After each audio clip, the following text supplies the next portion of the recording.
ఈ లోకమే నీ కోసమే చేశాడుగా దేవుడే,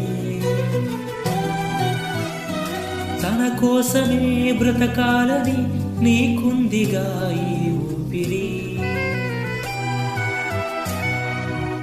కొద్ది కాలమేగా నీవు బ్రతకగలవు, వెళ్ళిపోతావనే నీకు ముందు తెలుసు.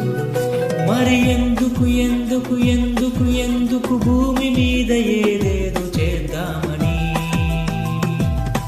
పద ముందుకు ముందుకు ముందుకు ముందుకు తండ్రి అయిన దేవునిని చూద్దామని. ఈ లోకమే నీ కోసమే చేశాడుగా దేవుడే, తన కోసమే బ్రతకాలని నీకుందిగా